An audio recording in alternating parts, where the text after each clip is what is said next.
Collector,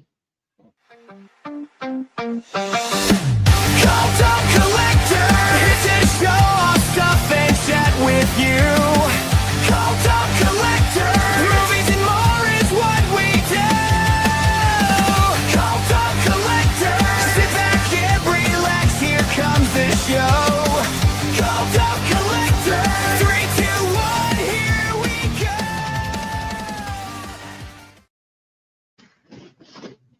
All right, what's going on, everybody? Welcome to another thrilling week of Cult of Collectors. We're trying again. We're live here on YouTube, and we should be live on John's Instagram and mine, Stillsbury's and 4Ks. We're gonna try that. I see John's live. I don't know how it's gonna show on mine, if I'm live or not. I don't know. We're just playing with that. It says I'm live on the computer. I don't know what it's supposed to look like on my actual Instagram page. Yeah, so we're just rolling with it. We're gonna see how it goes. Lauren should be rolling in here any second. Yeah. What's going on? Should be jumping in. But gentlemen, how are we this evening? How's everybody doing? Doing good. Doing good as usual. Yeah, awesome. Just trying to stay warm. It's freezing up here. Absolutely. Right. How's it going, Movie Hunter? And as always, anybody that wants to chime in the chat, please go ahead. We're going to try something new this evening. Hopefully, maybe I should wait till Lauren gets here so I don't have to explain it twice, to help kind of keep up with the chat. I know the chat likes to get going, especially if you got questions in the chat. It takes us a little while to get to them and to and talk about them. And sometimes us showing off things that we got for the week gets a little clustered. So I had an idea for tonight. Like I said, we'll wait until Lauren gets here so I don't have to explain it twice. But if you're in the chat and you want to say anything, please chime in. If you see something that we're showing off that you got, you want to let us know you got it too. Awesome. If there's something that you got that you don't see tonight, you want to talk about, bring it up. Or questions about anything, honestly. I've got one topic that I'd like to talk about later tonight after we get through with everything, just because it's on my mind, because I keep getting comments every time I post about a show. So I'm just going to bring it up and get everybody's opinion on it. So don't let me forget about that. But yeah, I don't know where Lauren is. I'm surprised she's not here yet. Women, she's right? She's gonna hate if I say that. I'm just double checking to make sure we got stuff going right on Instagram. It says I'm live on my computer, but I don't see anything about it on my phone. So I don't know what that means. This is the first time I've done it on my end. If either one of you guys, there she is. There she is. Lauren. What's going on? In the house. I was just telling everybody, me and John are trying this tonight. We're trying to, and I can see on mine, if you've got your phone handy, Lauren, open up your Instagram and go to your top. Do you see both me and John live across where people's stories normally are? The stories, I feel like Instagram's algorithm is very strange. It bounces around a lot. So no, I don't see it. But well, when I see John on my end. I don't know. Maybe I don't know. If not, it's cool. We got people in the chat here tonight to talk to us. Yeah. And it's yours. Do you have an icon that says "in live stream" on your tab over there? Me? No, Jody. Yeah. It'll come up, says "in live stream" in the corner there. I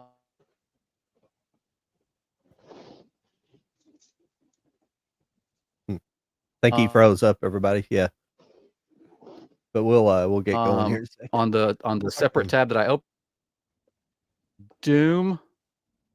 Oh, I think I did something. Actually, not teleport to the area where you're going to be. You had to hit it a couple times. Sorry, everybody. We'll get going in a second. We're just working out some. No, you're good. Technical difficulty. I think I'm here. Yeah.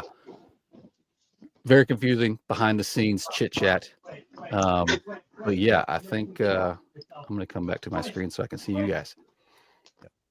I'll just check in with it periodically and see if it's working. The go live button's stubborn on there. You gotta keep on hitting it till it eventually starts. You get a little spinning wheel, and then it'll pop up in live stream. Then you know you're streaming. Because the first time I tried it, I didn't go live the first time we did Okay, yeah, I'm seeing people join. This is exciting. Okay, cool. So hopefully this is working. It's very, very delayed, so that's cool. So if you're in the chat on Instagram and you want to chime in, just know it's going to take a minute to pop up on our end. It looks like. But we are live on Instagram on both John and Instagram, so that's exciting. We're gonna get a lot more people hopefully in there. I'm guessing are the chats from Instagram linked to this too? So we're gonna see everything pop up. Or do I need to keep up with that? I'm not positive. Okay, it should mix the Instagram in there. That's cool. Look, hopefully. Well, if you're over on Instagram and you got any questions or anything, just hit me up, and I'll kind of keep an eye on it and see if we're missing out on anything. Anyway, back to tonight. Lauren, you're here. I can explain something. I was gonna start talking about this, but then I thought, go ahead, John. What was that? Mike, do you have a TV on? Who's watching TV? No, not me. Oh, really? That's Not me. Not me. Not me. I don't know. No. Let me hear it too. Let me make sure that there's not some kind of video playing somewhere. Not on my end. Anybody have a tab open? Maybe that. Can there people in the chat hear that? It's really weird. No, I thought someone was having an argument in another room. Yeah, it does sound like a. It sounds like a TV. It sounds like a movie playing. I just can't tell what movie. I don't. Yeah, that's weird. Not we'll here listen for it. We've got a ghost in the whole show. That's what it sounds like. All right. Well, let's get rocking and rolling. All right, we'll get rocking and rolling. Sorry, lots of technical difficulties. We're only 10 minutes in. What do you expect? This is StreamYard audio, like right. Achilles heel of StreamYard. Yeah. But I thought we'd try something new tonight because I know the chat kind of gets away from us. We usually go around and just show off one thing at a time. I thought maybe tonight we'll just go one person at a time. Show anything you want to show, and then once you're done, we'll hit up the chat and catch up with it, and then we can kind of focus after each person. I think John said he got 4 or 5 things this week. I've got about 4 or 5 things this week. Lauren, I know you don't like to pick up things. That's cool. You don't like spending money, but you like making fun stacks. So I know you've picked out some stuff to show off. Okay, that's not fair. I go through certain reels of like buying multiple, and I'm like, okay, I gotta chill the heck out. Like, yeah. I hear you. But yeah, no, I actually have it's just the one new pickup, but then I did kind of like a little stack, like you mentioned. So I could start, or like you could start, or like whatever works out. No, you're fine. You know what, ladies first. Let's try this out tonight. You go ahead, show off anything you want to show off tonight. Then when you're done, we'll check in on the chat and we'll just go around and around. Okay. All right. Well, I guess the one this was a pre-order, so it recently came. The movie from this year, Together. Have you? Oh yeah, I've been meaning to grab that. Have you seen it? I have not seen it, but I've heard great things. It's very good. It's very good body horror. But it's it. I don't want to spoil anything, but it's like it makes your toes curl in a very uncomfortable way. But if you like horror movies, it's in a good way. But it's well done. Dave Franco and Alison Brie are really great in it, and like they're actually married, so the chemistry works really well for them. Yeah. But yeah, I've watched it. I watched it. We've talked enough, right? So like you probably know enough about me where it's like if I really love a movie, I'm gonna watch it a couple of times. So I saw it twice in theaters. And then it was streaming, and then I now physically own it. So it's basically like we're gonna be watching this forever now. So Nice. but yeah, it's really good, and I like how there's like a relationship aspect, body horror, like and it's also gradual. It doesn't like just hit you straight on the head, like slowly builds you into the suspense of the situation. And again, like if you haven't seen it, like I'm not trying to spoil it, but it's good. So No, Is- that's like, that secret TV that's on that nobody can figure out where it's oh coming yeah. from. I don't know. I don't know either.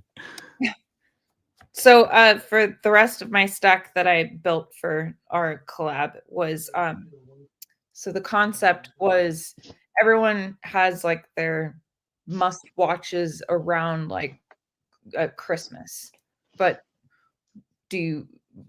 is there a type of movie stack that you watch early in December before it gets like actual Christmas? Right. What are some that like gets you into the vibe before you actually hit like the core ones? So I made a little stack of some of mine. So mine is first off is await further instructions. Have you guys heard of this one? I have not. It's really good. It's a British horror movie. Oh, okay. It has a very lower budget, but it also like it does well with what it has. Christmas Eve, abusive family, like son brings girlfriend that is not white to a very white British family. And Nice. yeah, and then aliens like basically take over their little town, and then all of like the family members are like, oh, well, we need to do what they say, and like everyone, like the girlfriend is a nurse, and she's like, I really don't think that's a good idea, but like everyone like steamrolls over everybody, and it's like just like it's a one like setting, like stressful environment. It's very well done, and I thought it was really good, so I like to watch it every year. Cool. I'm intrigued. That's interesting. Yeah, Like you the should have. sci-fi horror versus Look Who's Coming to Dinner. Right. Yeah. Is that the correct name, Mike? For some reason, I have that number. Oh, Look Who's Coming to Dinner. Yeah, you know the okay. Sidney Yeah, Poitier. yeah, that's it. 60. Yeah. Or no, it's Guess Who's Coming to Dinner. Guess Yep. Who's Coming to Dinner? Oh yeah. Okay, I've heard of that. Yeah. Yeah. Yeah. But no, it's 2018, so it's relatively new. So I believe last time I checked, it was streaming on Netflix. So, but yeah. This Yep, one let's is check it out. Yeah, this one is another British horror movie. It's called The Children. You guys seen this one? I haven't seen it, but I'm familiar with that I cover. think- I've seen the cover. I think I have. Yeah, it's again, like I said, another British movie where it's got a couple of actors that you would probably recognize, but it's called The Children, so I feel like you could infer what that means. Right. Yeah. Children are coming to attack. Like there's like a virus or like an airborne virus or something that takes on like children's like autoimmune system or whatever, and then they basically end up turning into kind of 28 days later. So Nice. so I think I have seen this. This sounds very familiar. I think I've seen this. yeah. It's really good, and I was recommended it from someone on Twitter like 3 years ago, so it's kind of new to my roster, but I really love it. So yeah. I hear that now. I hear it on my end. No, I'm like, who's talking? I don't know where it's coming That from. might have been my end. I'll be honest with you. So That was me. I was checking to make sure the live was Oh, all right. okay. So I let it play for a second there. So I was gonna say I heard it that time. I was like, at the Yeah. same time, there was It's- some screaming children on my end, though. So, crap, it could have been me. it's went away. So I don't know what it is. It's like radio crosstalk or something. It's a strange thing to happen digitally on a podcast. Right. Yeah. Like Yeah, if you driving hear times. if you hear a dog or a puppy barking, that's me. I'm not me, but it's here. Yeah. We all know it's you. Have you guys ever heard of like back when I was younger, I used to do like ham radio, like amateur radio. On ham radio, they use like you achieve long distance with low power. Essentially, you use a different type of wavelength than a CB. But CB people, they use a shorter wavelength and higher power. So people would set up towers in their backyards to talk CB, like, and they would crank up the power at 10,000 watts, shit like that. And they would, when they key the mic, it would come through people's TVs next door. Yeah. Ever heard that? That's what it reminds me of. Yeah, you gotta get like a license and stuff to do ham radio. I've heard. My dad had a CB when I was a little kid, and it was fun we'd be driving around, going on a trip and talk to the truck drivers that would go by and stuff. It was kind of cool. Or tell them to blow their horn and stuff, Yeah. Oh yeah. Lauren, did you have anything else, or was that your stack? I got two more, if that's okay. Go for it. So the next one was a Christmas Horror Story. If you guys have heard of that one, it's like I remember the trailer for this one, but I never saw it. It's fun. It's one of those where it's like, is it the best movie ever? No. Is it fun? It makes you kind of cackle a little bit. Yeah, like it's, again, like anthology, like you get a bunch of different stories. Like sometimes there's this one particular one of like a family, and like every single actor is just like, my goodness, you are atrocious at your job. I'm so sorry. But it's fun, and like you just get the vibes, and like there's a version of Krampus, and there's this like little twist towards the end that's kind of fun. And I don't know, it's one of those where it's like what is that, like a must watch every single year? Like if I'm like just begging someone to watch something, like probably not. But it's like, are you trying to throw something festive on like while you're baking cookies? Like that's what I would recommend, kind of thing, Yeah.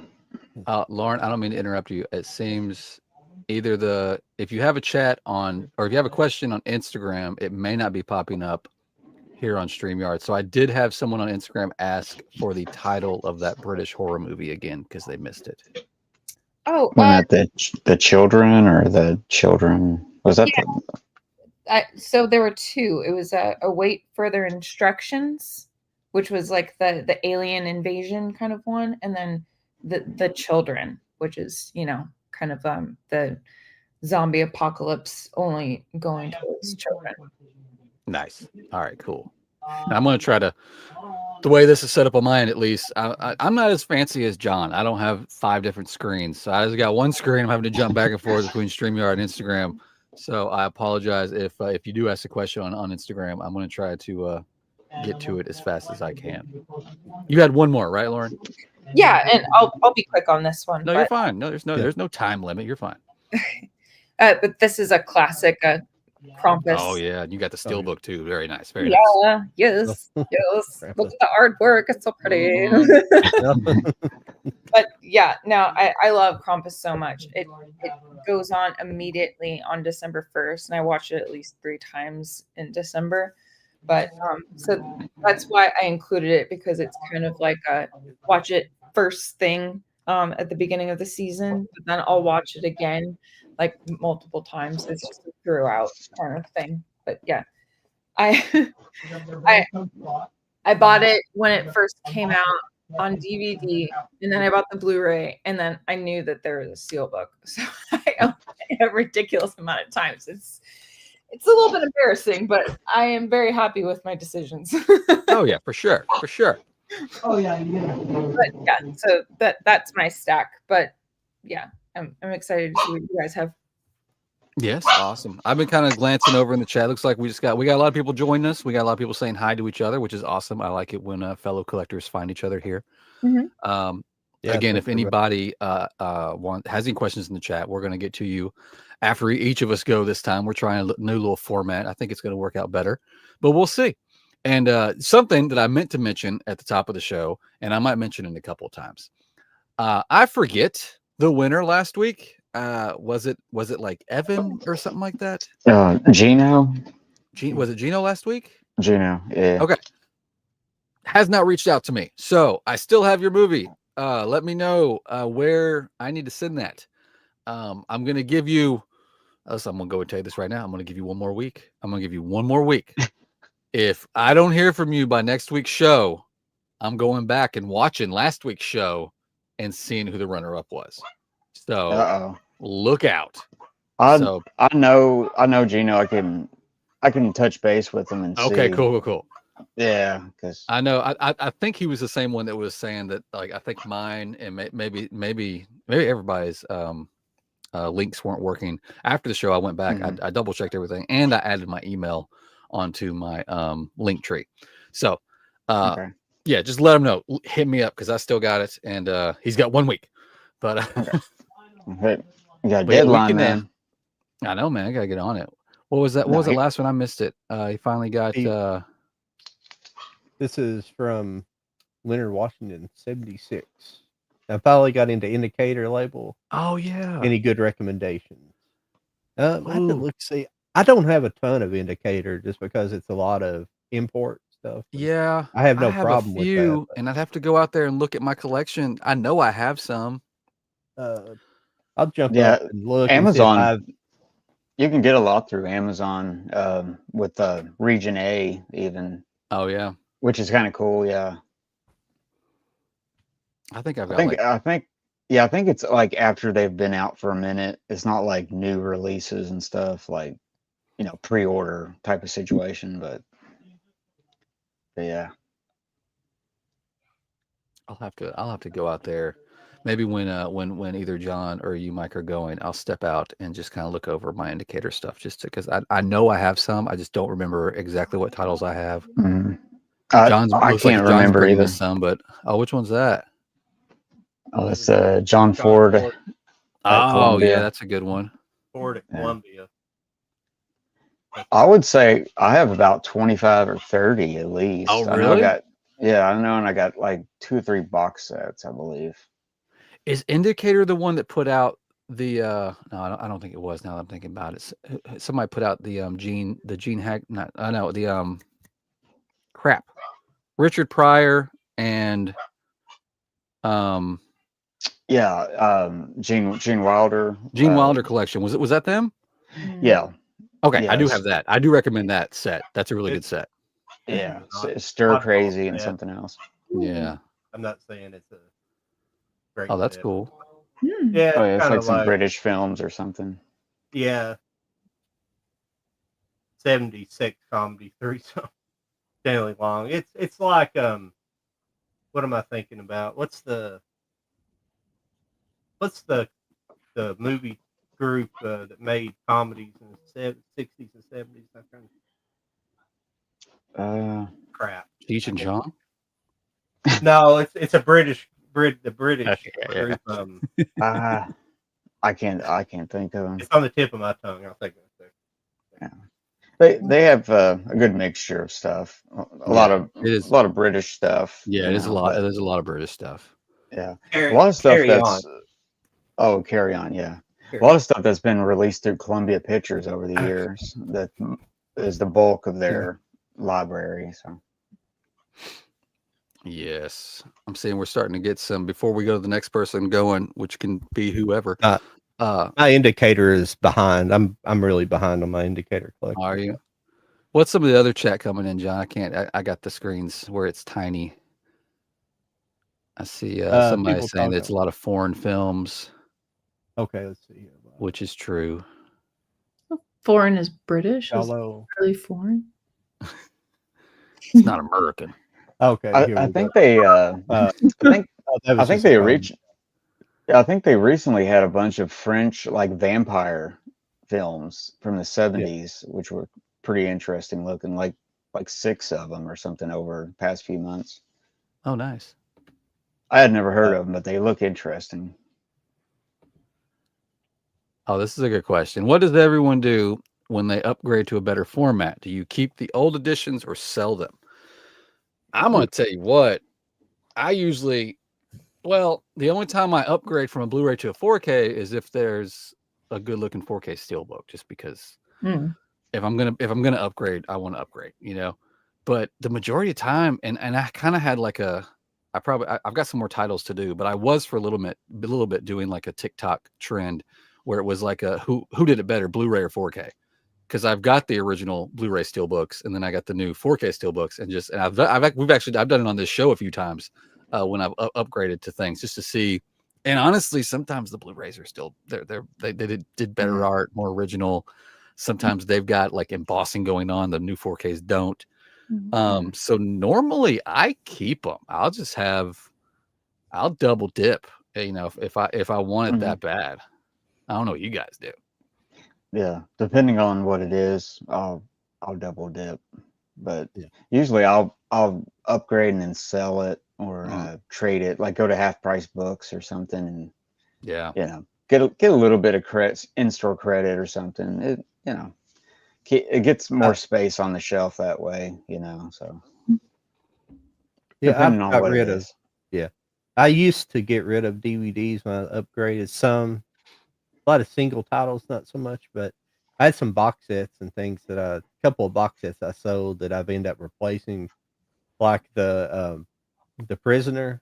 When it came out Blu-ray, I sold my DVD box set, and I wish I hadn't the whole time, but I finally rebought it this past year. I found a real good deal on it because the DVD box set's actually a nice box set, and it had like some more features with it. The DVD just came in just a kind of regular Blu-ray case. But the worst one I did was I bought Star Trek: The Next Generation. I originally bought them every time each season came out. They released like basically a season a year or a season every 6 months, and I had them all but one season, and then I decided just for some reason to buy this like British box set that's all in one, which is nice. That's how I'd prefer to have it. But then I sold them and just lost my ass selling them. That's the worst thing about selling them, because you just lose your butt on them. Yeah. You just don't get anything for them. Like there's not too many places that you can do that nowadays. Like, a lot of stores like FYE used to do it and stuff like that, but unless it's an independent store, they'll buy it and stuff. So. Yeah, I guess that's one of the reasons why for me, like I guess I could say a bit of a mixture. I still collect like VHS, because I think I've shared this story with you guys before in previous lives, where when I was younger, I had I was a kid. It was the family's collection of VHSs, and then it was like, oh, there's this thing called DVDs. I'm like, what the heck? Like, so I have to buy all these movies all over again, just in a different format? Yes, you did. Yeah, exactly. And then it's like, oh, Blu-ray. I'm like, oh, come on.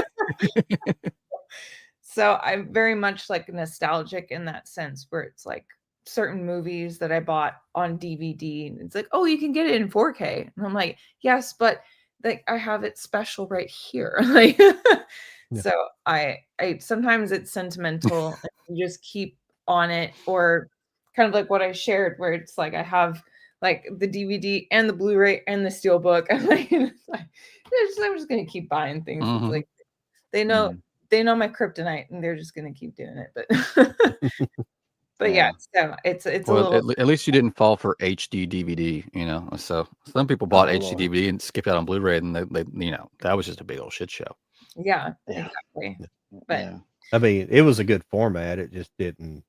It just didn't win. It didn't go anywhere. It was like a lot of Warner Brothers movies were released on it. But there was some stuff that came out way before on HD DVD way before it came out on Blu-ray. Like the Big Lebowski was like on, I think it was on HD DVD like back in like 2008 or something like that. Because Yeah, I worked at a big retail store when all that was going on, and people would ask me, "What's the difference?" I'm like, "Listen, I'm not going to get into it, but I can tell you only one of them's going to be here in 6 months, so you might just want to wait altogether because they're fighting it out right now. So in 6 months, one of these is not going to be on the shelf anymore. So That's Yeah. I didn't help business very much at all. It's kind of like the beta versus VHS, but that drug on for a little while longer than that happened. But yeah. Yep. But yeah, so I hold on to some for like DVDs, like because like our friend Charlie, like he loves to be like, oh well, you know that there's a 4K for that, and I'm like, yeah, but and like I'm like holding my like DVD, I'm like, but this is special to me. Like, Yeah. I don't need to upgrade to it. Like I like this, and it's like the only reason that I would upgrade usually it's either like it blows your eyeballs or it has like special features that doesn't exist in my previous copy. Like that's really the only reason that I would want to upgrade. Otherwise it's like what you said, Mike, that it takes up space. So kind of shave off a little bit of your shelf space there and stuff. Exactly. Yeah. But like last night I watched a 4K movie, and then right after I watched a Blu-ray, and they both looked good. I mean, of course the 4K won, but like the Blu-ray, I was like, wow, they were both Kino titles too, but it's like, wow, I'm impressed by a lot of Blu-ray movies still. So yeah, they still look good. Like in 4K for sure. Like, but then there are times where you hear it's like, well, you get the 4K and it's like it looks good. Like if you like really squint, you can see some differences, but otherwise, it's like it's basically the same thing. And you paid $10 extra for the exact movie, and it's like, sometimes way more than 10. In some cases, so it's like not worth it. Absolutely. Even if it's DVD, it's like I'll laser disc in some cases with me. It's like I'll it's about the movie, it boils down to that, so yes, absolutely. Upscaling really works well with the DVD format more so than with like going from like Blu-ray to 4K or something like that, because some of the DVDs I watch still get things on DVD and I watch it, put it in a Blu-ray player, and it just looks insanely good. It's crazy. Yeah. And I guess I got a pretty good upscaler in my 4K player because maybe that's the case. Maybe But I was going to say the other thing about you got all these extra movies of eBay. It takes longer to sell everything, but you might get a better price if you go the eBay route, or something like that. Amazon even. I've seen some of the chat over here. They've been talking about the HD DVD players. I had a next door neighbor that he had a Blu-ray HD DVD combo, and he was going to sell it to me, and then it all fell through. I'd like to have had that. That was been a cool relic to have now. Yeah, for sure. Yeah, I had one of those where you could dub stuff like a VHS to DVD. And I love that. Of course, you can do home movies first. I did that, and then I recorded a lot of movies off TV, even to disc, because it was like 2006. So it was like, wow, this is cool. Now it's like, wow, I got all these spindles of movies now and stuff. But I think like old movies and stuff, like TCM stuff, But now was the Xbox, they were gonna back the HD DVD, and because ultimately what won that out was the PlayStation, right? Yeah, I think PlayStation Sony 3 had the Blu-ray player, and I think that's ultimately why the format won. Yeah, well, Sony was especially pushing with Blu-ray hard, and probably like the porn PS2. industry. yeah, that's true. Yeah. Well, like PS2, that was the first time I saw a DVD, because if it wasn't for a PS2, it's like, wow, this is a DVD. It's like, cool. Yeah, I think that my family bought a DVD player, but then I'm a PlayStation girl. I've owned every single console. So it was very easy for me to be like, oh, like you can play like a movie with this too. It's like, cool. 2 for 1. So yeah, it definitely that is a big beneficial factor to that. Yeah. Oh, yeah. Then the PS4 came out and it was like had a 4K player or something. And then I think the Pro model or something. yeah, and then the PS5 is like the 4K or whatever, the one that plays that. So yep. So yeah, It's good they've times. always been the leader in that. yeah, for sure. Well, John or Mike, which one do y'all want to go next and show off some stuff? John, you can go. All right. I'm gonna run and grab my stuff. I didn't grab everything. Oh, you're good. 'Cause I know I got a awesome. couple of things. I could just tell you. I could show you, but Yes, for sure. I'll be right back. Yeah, go for it. Well, I'm going to bore everybody usually with my anime because that's all I've got this week, unfortunately. It's not boring at all. You've introduced me into some wild shit, man. Yeah, this couple of things. One is probably going to shock you why I bought it, and it kind of I was like, why did I buy this? And I'll just start with it, and it's just something I was curious about, and I'd never watched it. It's been around forever, but I've picked up. I used to Sailor watch something else Moon. good. Sailor Moon. I love Sailor Moon. Yes. First season. Guess how many episodes are on season 1 of Sailor Moon? 5? Nice. 42. 40. What? Oh my Oh God. man, I was close. I was not close at all. That's crazy. Sorry, it's missing Damn. one disc, but it's that many discs. Oh my goodness. Season. gracious. Wow. I only bought season 1 so All far. in one snap I've- case. That's crazy.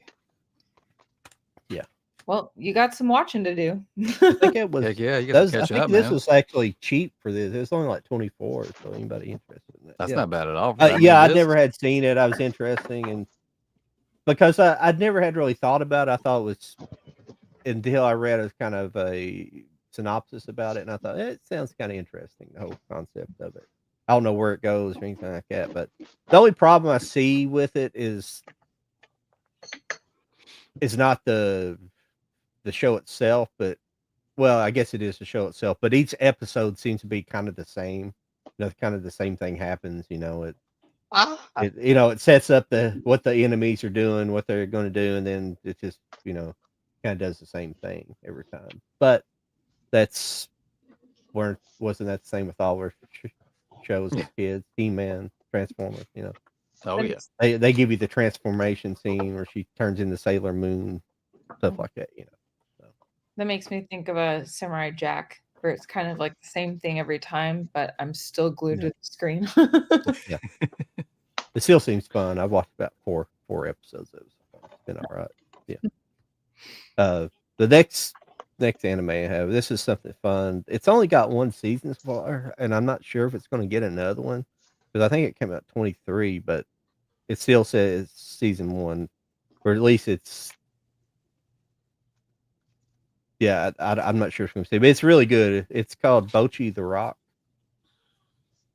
I've not heard of this. Yeah. Is it focusing? It's trying. It's trying really, really Yeah. hard. It's Doing focused on your shelf in the back now. Yeah, that's It's weird. a pretty shelf. It is. It's very nicely lit. Well. No, Trying to get it you've there. met. There it is. Ah, there we There go. it is. Yeah, there it is. Okay, cool. It's about a girl who's really got extreme social anxiety, and she teaches herself to play guitar. She becomes really good, and she wants to, and it's just her trying to join a band and start a band and kind of and that's kind of where the first season ends. After starting the band, they're kind of starting to play their first gig. She runs into like an older, more eccentric girl who plays bass for another band, but she's just a drunk essentially, which is pretty much every other person in Japan. Right. Okay. Yeah. No, I mean they're well, no, they're seriously. I mean they drink. They do lots of drinking in Japan. Oh, I yeah. mean I'm sure they give the Irish a run for their money. Oh, If not or maybe it's the other way around. Maybe they're bigger drunks than the Irish. I don't know, but I mean, like a lot of at least several of the bourbon companies here in Kentucky are owned by Japanese. Mm-hmm. They've been bought out by the Japanese quite a few years ago. They love that bourbon, man. Yeah. I remember my first experience with sake. I was not prepared for that. Oh yeah, I love sake. I'm sorry if I've got behind wonderful. on the chat, everybody. But I was not prepared. But the next couple of things I have are not movies. I'm sorry this week because it is Christmas time, so I'm having to buy other gifts and things and You're concentrating on that. We collect all here. I'm going to open this because you can't see this through the packaging, but a lot of people don't know, but Sega they make toys. Oh, wow. Ooh. Yeah. And this is a figure from Neon Genesis Evangelion. I'll open it so you guys can see it better. Actually, this is from Evangelion, the rebuilds. This is that an import, John? Yeah, it looks like it because it's got a lot of kanji on it. So I bought it off Amazon, but yeah. Yeah, that's cool. That is cool. I'll open it so you can see it here in a minute, but I'll wait till I get through my other thing, then I'll open it and show it to you. So I'm not delaying everybody. But this is another thing. I'm not trying to get back into toys or nothing, but I wanted a couple things from Evangelion stuff. But this is another Evangelion, but this is a model kit. But this is from the show. This is a new one that came out. Mm. This That is thing one looks of the wild. actual Evangelion. Yeah.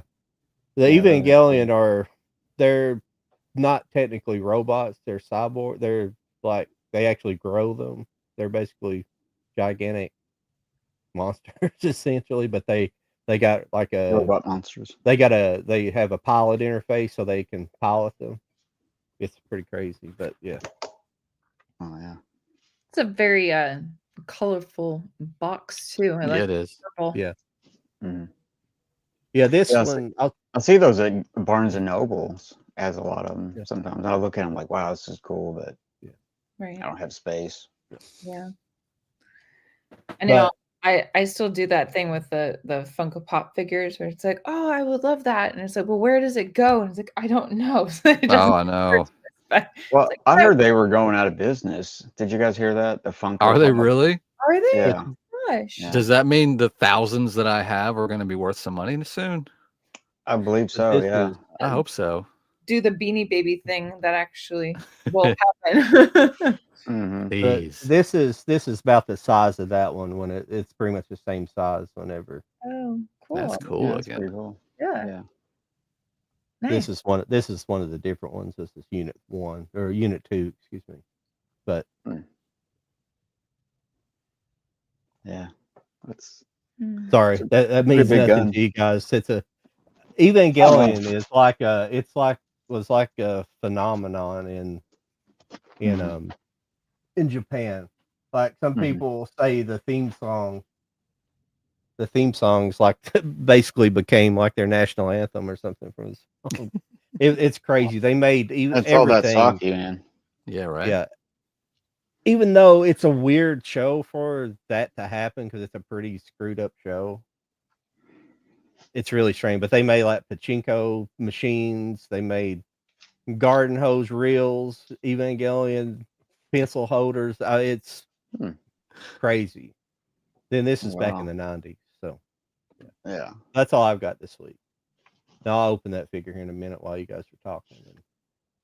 Oh, you're good. Before let me look at the chat. I apologize everybody in chat. I probably ran everybody out of here because I haven't No. If you are just joining, we're trying a new thing tonight. We're gonna, instead of doing one each, everybody's just doing their whole lot, and then we're jumping to the chat between each person. Yeah. Yeah, So if you guys, it's better for you guys to ask questions because if you want to interact, if you just want to interact with each other, that's great too. We're glad to see all heck the yeah. chats going on. Yeah. But it comes up as a question on our end, so it highlights it a little bit easier for us to. Oh yeah. If you do put a break out, question yeah. mark, it highlights it for John to really stick out for us to get to faster. Mm. But I love you guys back there chit chatting just in general. That's awesome. I see Movie Hunter chimed in when talking about the last time we talked about anime, Jody got sick and left us. Listen, I didn't mean to. But John rocked the rest of the show all by himself. It was awesome. Yeah, looks like we got some new people in there. I think a Movie Hunter, has been here. Oh yeah, Movie Hunter likes it. I enjoy Movie Hunter. Movie Hunter, we need to get you on one of these shows actually here. Yeah. Was it last week we were talking about Darkman? Was that last week? Yeah. Somebody I need Yeah. to get that. I need to Yeah, get that. Luke in the somebody third. asked about our favorite Sam Raimi. Yeah. Okay. Oh, Well, I picked that up this week. Heck I got yeah. the Scream Factory edition, which is really cool. It's got dual artwork and all that junk. But yeah, I haven't seen this in a long time. Oh yeah, so that's awesome. I'm waiting to look for it. But you were talking about indicator, and I was like, I actually got some indicators. A couple. One of these is new, and the other one is about a month ago. But like this one, for example, it's got Dennis Hopper. Let's see, Mad Dog Morgan, which is it takes place in Australia, like in the outback, and this was back when Dennis Hopper was like just out of control, crazy. So much cocaine. Oh yeah. Yeah, so much cocaine. This was he was the Gary Busey of the 70s. Yes. Yeah. But yeah, pretty cool movie. And what's cool about Indicator is they put like tons of extras, which this one's all region actually. Now this one I just got this the other day. It's called the Damned, and it's a Indicator. And again, it's got a lot of stuff on it, and it's kind of like a horror movie, kind of like sci-fi kind of thing from the 60s. It's a British movie, but yeah, it's pretty cool. Yeah, so I got that. I don't know if you saw the video, but I got this from Eureka Masters of Cinema. They just put this out. The Rio Lobo, John Wayne.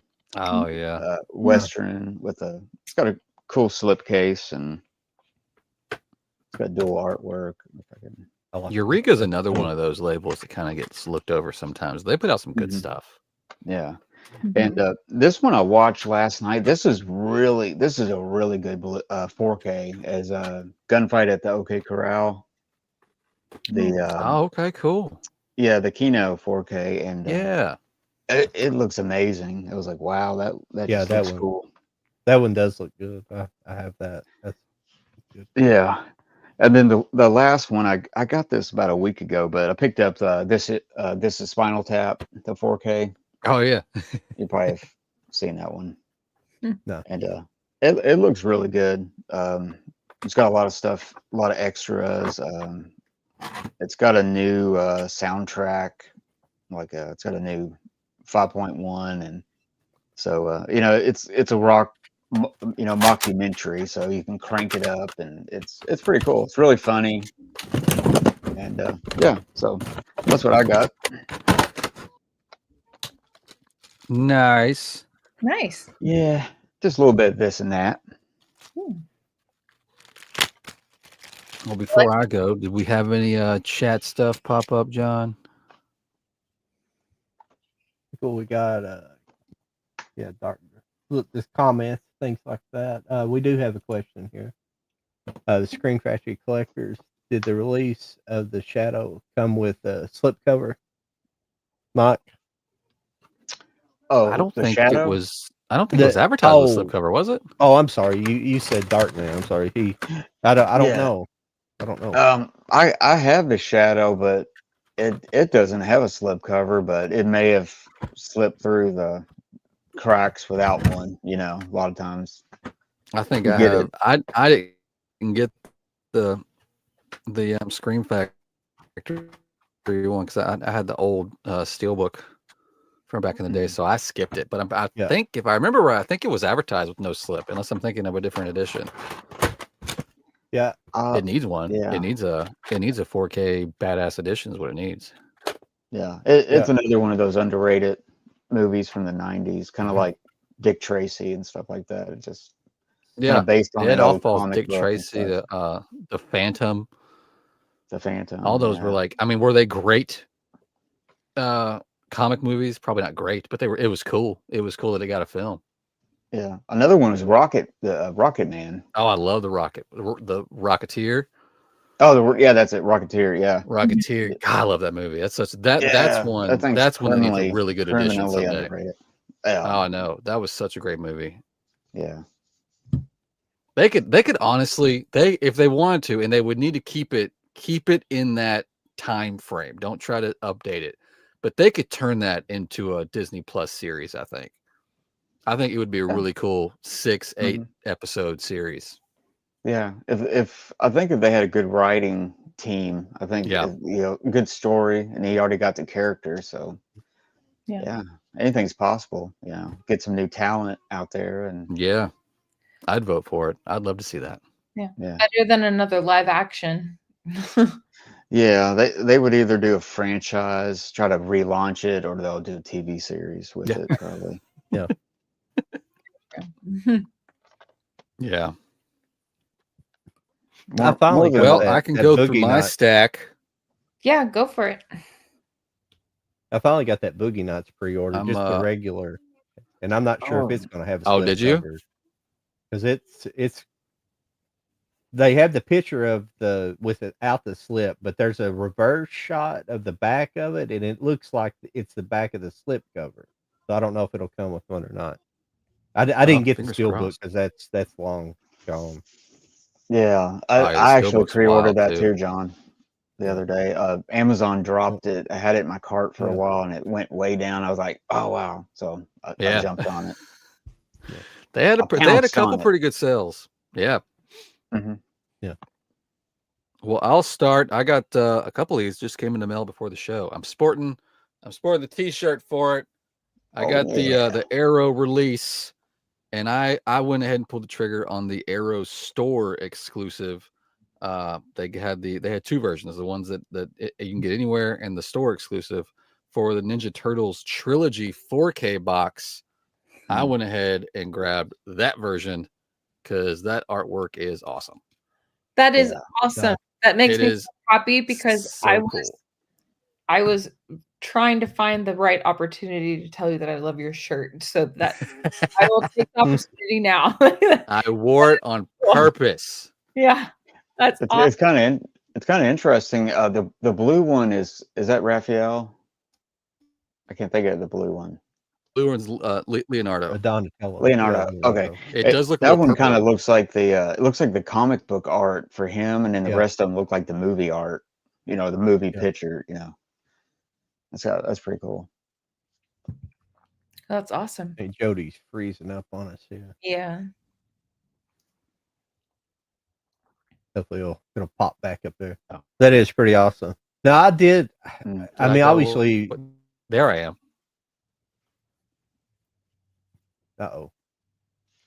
Completely lost the picture. Yeah, well, it is cold outside, so people are freezing up. Yeah. That's a bad joke. Bad dad joke. That made me laugh. Are we back? Yeah. Here, I'll show off the artwork on the actual cases too. Looks really cool. There. Oh, I love it. I love the details. And it is reversible, so you can reverse it for the actual like theatrical artwork on each of those. There's one. Oh, okay. Here's two. Oh, okay. I like that one a lot. Oh yeah, that's cool. And here's three. When does the regular release come out? because I ordered that one and it's shipping because I've seen people with it, so it is shipping. Whether you got it from wherever, honestly, but it's cool. Like each of these come with it comes with little stickers of Ooh, each, Oh, okay. yeah. but I can see each that. one of them comes with little like holographic Oh, wow. baseball Yeah. size cards of like you get all the turtles in part 1. nice. And then in part 2, you get, what was it? And these cards were loose. So when I was shaking it, when I got out of the box, I was like, what's broken? This sounds awful. Right. You get Splinter and Shredder. You get a Roy's Pizza Club. You can stamp it and get a free pizza. Oh, that's wow. That's awesome. cool. You get a couple of posters. Here's one poster. It's the original theatrical part 2, and then you also get a poster of the artwork. Oh hell yeah! I love that artwork. That's really I cool. know it's really fun, and you get that Mhm. for all of them. That's nice. I Oh, can't wow, remember. I'm yeah. trying to remember what was there was It something it says it. inside Amazon 3. says it releases the 16th, so I assume that they Oh, okay. don't you Oh yeah, have inside 3 you got Casey and April, both Aprils. They give you one card with both Aprils on it. So, Hmm. but yeah, each movie you get a 2-sided poster with both artworks, and then you also get a booklet full of stuff, nice? Is it like pictures, a recipe? cast and Roy's Pizza. crew, Oh, okay. I was and yeah, I you was get freaking the out for a second. I'm like, what is that? Like a pizza? oh, you got the menu for the pizza place on the back if you want to order Oh, something. wow. That's so cool. I would say call the number, but it's a 555 number, so it's not going to go anywhere. Yeah. And 555. then they give you this 555. exclusive poster that has the OG. This poster's huge. This gives you the OG artwork, I love that. Oh, but it that's also gives you cool. this artwork. Oh That's my cool. god. Oh, that's so cool. Yeah, this set came out pretty freaking awesome. I was super happy this came out this way. I was happy they gave us all 3 in 4K. Honestly, I was not expecting part 3 in 4K. I remember my grandma took me to, I think me and my Let's see what sister else to we see the got. first one. Yeah. Well, just what was it? Just like and I took sons to go see that, Mhm. and then they're Hmm. doing the second one back in theaters in March. I think is when they're planning on doing it. Oh, okay. Yeah. Yeah, that was pretty cool. And then here's one for Lauren. Oh no. This is a German release. I got the steelbook for Bambi the Reckoning. Ooh. Bambi That's the Wreck. some nice artwork. It's like the Winnie the Pooh, Honey and Yep. Blood. Oh my Yep. god. It's Okay. in the same universe. Oh my god. Yeah. That's You- pretty wicked looking though. And there's a steel book. So now And there's a steelbook. you double And the that. discs have artwork on them. No. I have The to inside art, I think, is just a whole bunch of freaking. Let me pull the discs out. I think they're just it's just a whole bunch of like Have you bones. seen it? Ooh. Okay, that's Yeah. cool. I love an interior artwork. I know. I know. I'm guessing you've seen it. Did you like it enough? I have not seen this one yet. You just thought it was pretty. I want everything in this universe. I have both the Poos. I have pretty sure Peter Pan's included in this universe. Yeah. There's a horror Popeye movie. I really wanted to get a steelbook. Oh yeah. I heard about that. There's a what? Oh my Yes. God. Yes. It That looks cool. wild. Mm-hmm. And then I got a couple of I don't know. I got a couple Scream Factories. We got Dawn of the Dead steelbook. Ooh, yeah. And it's Oh, pretty because it's a wraparound. I love a So red. it does Oh yeah, that's really cool. that does really cool. You get the That would be a theatrical good and the poster. uncut on Blu-ray, and then you get the uncut on 4K. And I like that each disc has artwork too, so that's pretty sweet. Ooh. I think the inside picture of this is just it's like a what's happening here? Give me this. Oh yeah, it's that scene. That's right. So the inside is her, but then in the background, blurry, is that one. I freaking love that movie. The Oh one yeah, zombie that background shot. Yeah. Ah.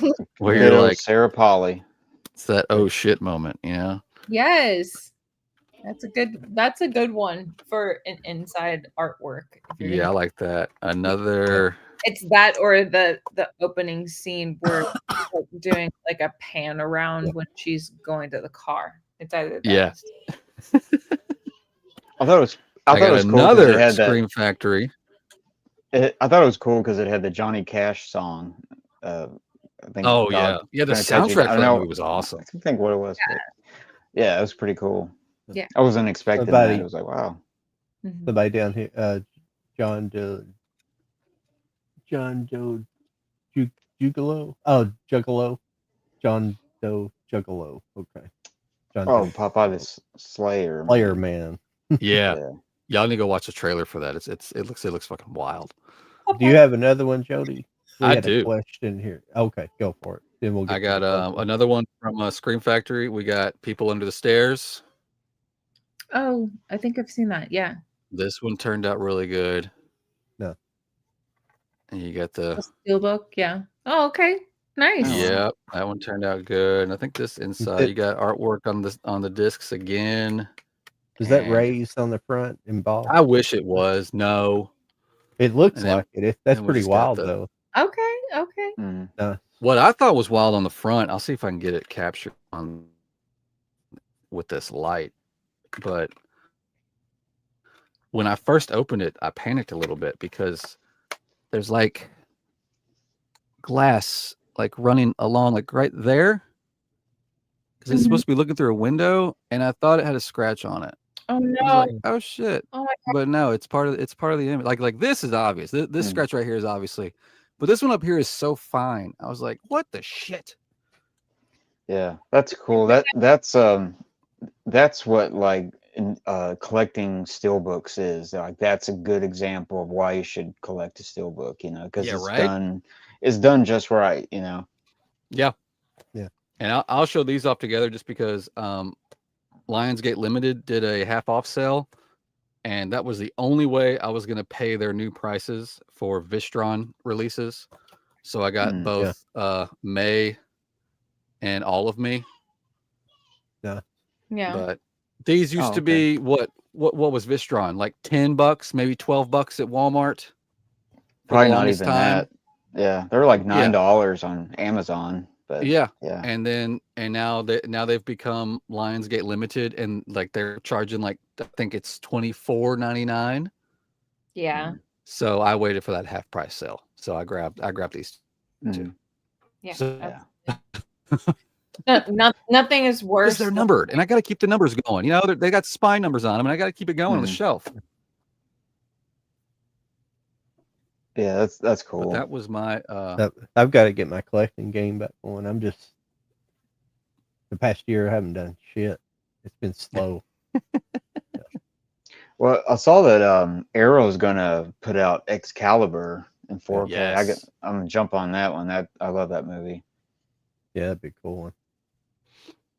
We had a question here. Did you get the 4K steelbook for Spinal Tap 2? Which really Oh, I did. Yeah, I think I showed that one off last week? I think I might show that one off. Mm-hmm. Yeah.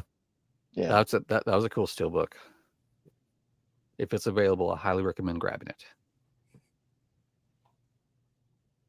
Yeah, I was going to mention there's nothing worse than when you pre-order, like especially a steelbook or anything. Where it's like you pick the package up and you hear it jostling around. And you're just like, oh, great. I know. I have something awful's fixing to happen. right. My Tucker and Dale versus Evil steelbook had a dent, and it's minor enough where like I can live with it, but it still makes me mad when I look at it. So it's always it's like, oh, you gotta return it, and then like it's like 15 extra steps, and it's like I'll just deal with the small dent, but it still pisses me off. Oh yeah. Yeah, I got a steelbook that's all mangled. Like the top is like bent. It doesn't shut all the way, and I didn't send it back. But Oh yeah, I've had I those. don't know. I get that, and I totally understand, but like I would be incensed. Yeah, it's like how in the world did that happen? But Right? never know. Okay.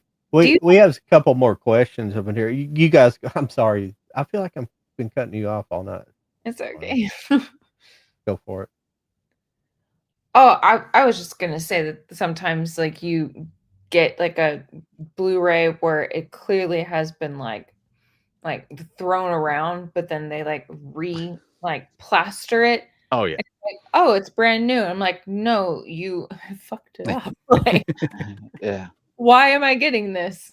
Anyway, I was just trying to be funny and go on a tangent, but you you're have good. questions, so go ahead. Yeah, we have. I think we have one guy in the chat that asked like 3 or 4 questions, one after another. What were those? Start at the top. What's going on, John? Well, I'm not seeing them as questions. If you put a question mark at the end, it'll show up for us as a question. Yeah, that's true. But he said, this is Donnell Weaver, 5722. He said, hey, Jody, you're wearing a TMT shirt. Do you like the reboot movies or the originals? I believe that they're supposed to make a new movies version. The reboots, I don't like them. I think I'll stand on that. I don't like them. I mean, compared to the original Turtles 1 and 2, of course, those are my childhood movies, so I'm gonna love them. 3, honestly, I need to go back and watch 3. I think I've watched 3 maybe twice in my lifetime because I just didn't like it the first time I saw it. As far as the new one, that was actually some news this past week. I think there was supposed to be, or at least there was a lot of talk happening that they were going to do a live action Turtles, and do the last Ronin storyline. And it was going to be rated R. Everybody was super excited for that, and then it came out. Well, one day it came out, and they said it's been canceled. They're not going to do it anymore. They're going a different direction, and that got such bad press that the next day they came out and they were like, "We meant to say we shelved the idea. It's not like gone forever." But we just shelved it. There's going to be another live action Turtles movie, or they may have taken away the word live action. There's going to be another Turtles movie, but we just shelved the last Ronin. Yeah. That's still dumb. The Last Ronin, I don't know if anybody's familiar with it. It is an amazing storyline. It's needs to be rated R if you're going to do it right. And to do it with these Turtles in mind would be, I mean, it would make every adult so happy to be able to sit down. I mean, I would sit down with my children. We're going to watch Turtles 1, we're going to watch Turtles 2, and then we're going to watch The Last Ronin. This is going to be amazing. That movie would make, I don't know why studios are just so scared. They're so scared of R. I don't know why they're scared of R. I think for the horror genre, at least, we've shown R-rated movies can make a shit ton of money. And to do an adult, I hate saying the word adult version because that makes it sound dirty, but an adult version of a Turtles movie, you would make so much money. Just so much money. Because the only reason it's going to be rated R is because of language that, you could probably die down and get away with it. Hell, I remember going to see Turtles 1. In the first 10 minutes of the movie, when Raphael said, damn, everybody went, what the fuck? Like, everybody was like up in arms. And we're at a Turtles movie with children. And one of them just said, damn. And then like 2 minutes later, he says it 5 times in a row. So, I mean, it's okay. I think we're okay. But I don't know why. I mean, it was going to be, everything was lining up. They were even in talks with the original actress from the first Turtles that played April O'Neil to come back. So much sounded like it was lining up. Again, everything that was going out there could have just been people talking their ass off. I don't know. But everything sounded like it was going somewhere. And I need that. I need the amount of people and the passion that got behind Snyderverse. I need them to now transfer it over to Last Ronin. I need that kind of passion to happen, and maybe we can make a deal. I don't know, because I think that movie needs to happen. I went for a really long time on that one question. I apologize. No, you're fine. That's like what we talked about some weeks back. It's like that's what will get people in the theaters again. It's give them what they want, and they'll flock to the theater. I love this topic, and I could probably talk all of your ears off with it, because I love the concept of like what you guys are talking about. It's like the original concepts, like not just like copy and pasting or doing more continuations or anything like that.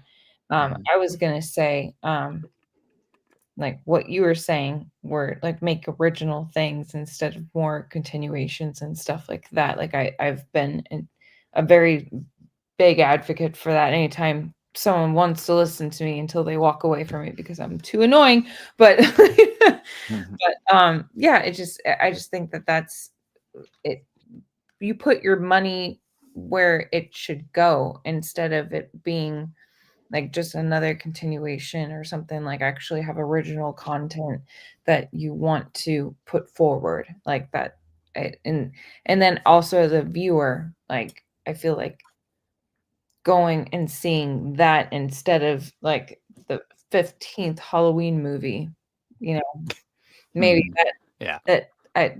that's where I see it. And it's not that you can't also see that movie. I'm just saying that it's like pay respect towards original content, because like I don't like how Disney has been doing what it's been doing, where it's like all of these live actions instead of making.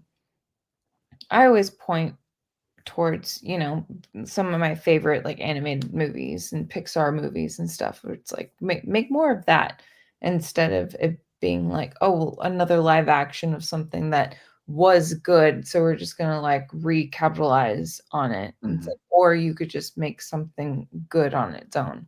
And I think the only one that looks good is actually the Lilo and Stitch. I think that's the only one that actually, from what I've seen of it, that is. I hadn't watched the whole movie, but that one looks like it almost works. But yeah, I'm totally against that ideal. I think it's ridiculous to do that.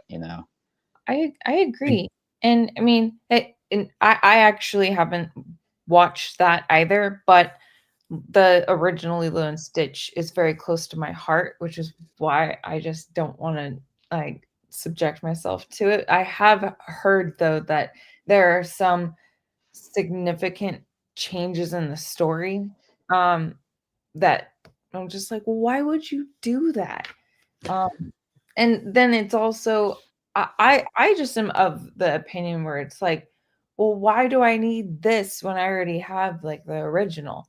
Like use that money to come up with like a new original idea. If you want another story in Hawaii, awesome. Tell me about that.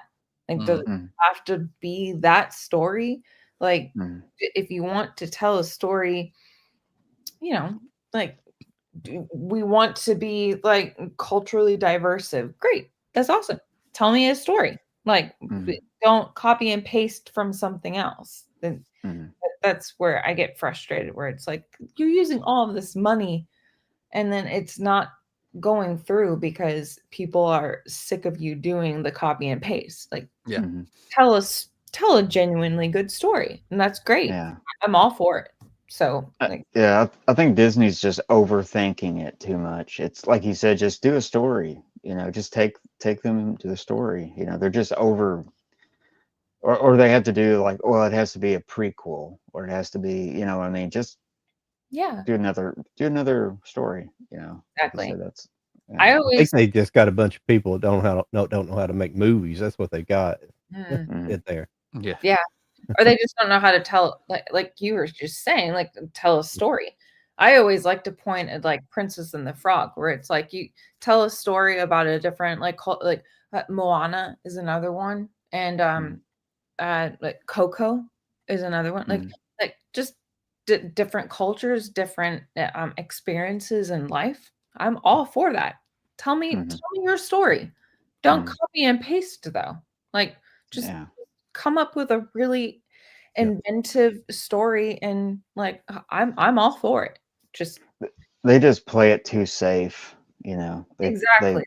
That's comfortable, and they know they look at numbers like, well, if we do this, right, guaranteed we'll get all this, you know. They're just the movies are being more ran and pushed through by a committee than a writer and director.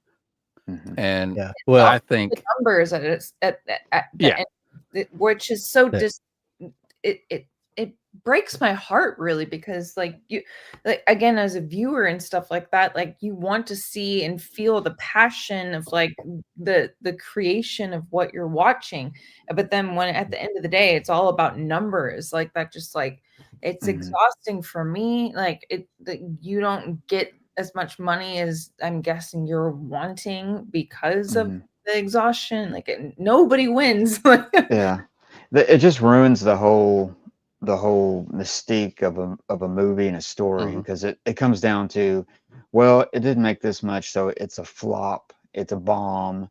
You know, they start talking about all this stuff, and it's like it's a movie. You know, could you imagine when Star Wars came out and they were just thinking about numbers and stuff? They were thinking about, oh wow, Star Wars, and everybody was fascinated with it and watched it 5 times in 1 week, and they were just, you know, it had this illusion to it, like movies should be, you know. And I don't know, it's so business side of things so much, and they play it too safe. And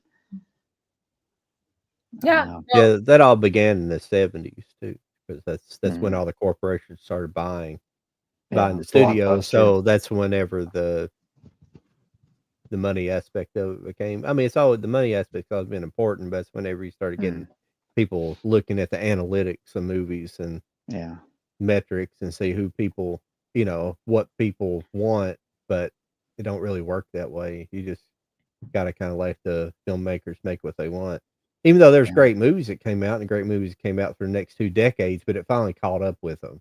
They finally started way too overanalyzing things, and it finally it's like we know it's a business side, you know, we know that, but they have to put that out there. It's like walking into a pizza place and you get bombarded with how much money this restaurant made last year and blah blah, you know. It's like, you don't want to hear all that, you just want the pizza, you know. I just want the movie. I don't want to know all that, you know. It's just too much stuff is bombarded on the and it makes the people not want to see stuff to a certain degree, you know. You make a great point, Mike, and I definitely agree with what you have to say. I feel like in today's like cinema world, or whatever you want to call it, like people not going to see it in theaters, like, oh, I'll wait for it streaming, all that kinds of stuff. Like it's like it just there isn't like a drive to go see something new, because you know there's something streaming, or it will be streaming, or oh well, I'll wait for it to be on Tubi or something like that. Like it's all just like everyone's willing to just wait for it, when like I'm sure you guys might, I don't know if you are the same with me, but I am very much of like the go plop your butt in the seats, like do something where it's like, even if it's just one ticket, like that's something to share, like, hey, like that's what I want. Like well, like a good example is like the 1930s with the Depression. Like everything was horrible, but you could go to the movies for an hour and a half for like 50 cents or something, and that person got to completely escape reality for a minute and just watch it, you know. And they didn't know how much money it made or this production and blah blah blah, you know. They just like, I want to see a story, I want to like literally like go somewhere, you know, like escape everything that's horrible, you know. And and it's, you know, and it saved Hollywood to a certain degree because a lot of people were going to the movies. You know, they were struggling too, but by the end of the 30s, Hollywood was big. You know, but it's that illusion thing. You know, that's a whole thing of a movie is the illusion and the escape and the story. You know, and you just it's like a book. You know, you read a book and you totally get into it and you imagine stuff and you want to see that. Oh, And and I don't know. I think Hollywood. I mean, you know, there's still business. It's always going to be business, but they've forgotten about the story. You know, it's become homogenized and just, you know, and stuff. And I want to see stories again. I want to see something fresh and new, and you know, Well, they something forgot like about that. the escapism, and they started trying Mhm. to push too many messages, in it, current Yeah, yeah, messaging and things like that, yeah. instead And of see, and being that and that's what people are trying to get away from. Like nowadays, it's like I don't want to be bombarded with what's in the news. You know, I want to go. Mhm. I want to go escape. I mean, sure, I can escape on my couch, Yeah. but I want to go with other people, you know, and maybe even talk to strangers about it and stuff. Like, wow, blah, blah. I don't know. That's why I don't know. anime hit I'm really silly. big during COVID. That's why Yeah, a lot of people yeah, there was a lot of newcomers in that era because completely it's quite a it's quite a bit more original than a lot of what Hollywood has going on currently. hmm yeah. So I don't know, but yeah, we know. It's like we have all the answers, but it's just I don't know. Even if we could go into a room and we could all do it, we would still get beaten down by the industry. The business Yeah. side of it would beat you down, and you would have to sell your soul to a certain degree, you know. But that it is what it is, But I yeah, guess. I don't know. It's I think Lauren's got something to say. oh, I She's was got a lot to say. I'm very passionate about this topic, so shut me up whenever. But no, I wanted to just chime in on what you were saying. I completely agree with you, Mike. I think that it's really sad to see that it's mostly money instead of creativity that is the mhm, focal point right now, mhm, and which is one of the reasons why I am such an advocate for like original movies and content instead of like this like umptieth sequel or prequel or what have you. Like, mhm, I think that that's more important. It's like, well, it didn't make that much money. It's like, I don't care. Like, it's original though. Like, it's doing its own Yeah, thing. Like, yeah, that's more important to me. And it's like, oh, well, mhm. it didn't make as much money as this one over here. And I'm like, did I ask you about the number of like Yeah, it it just ruins your whole feeling about it, you know. exactly. And it takes away where it's like, well, this one made more money, so I'm gonna go see this one instead of that one. It's like and so that's the whole point where it's like it doesn't really it, that how do I phrase this? It's like when that you go towards it like that, like are I don't mean to be mean, but it's like, are you really a fan? Or are you just going to the thing that like people like the most?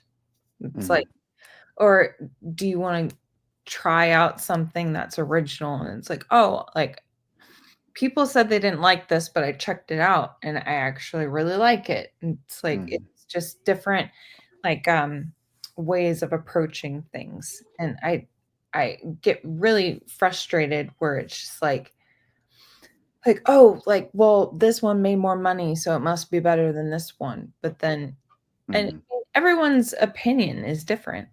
So, like, yeah, that could be better than that for that person. And that's part of what makes originality so wonderful because not everything is going to be everyone's cup of tea. And mhm, originality needs to continue to exist for that to be that way instead yeah, of it all being the same like cookie cutter or making live action of older movies and all that kinds of stuff like what have you like it yeah. making It original things is very important. yeah. It becomes very, like you said, like very standard, and it's just very, everything is just blah, and you know what I mean. The whole sense of discovery, like a little kid goes to the movies when he's 10 and he sees this movie and it changes his life or something.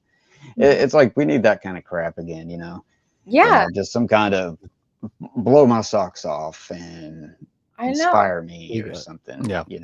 Well, we don't have really any movies anymore like the Goonies, Explorers and stuff. Those movies that were like these kid adventure movies, at least for kids. Oh yeah.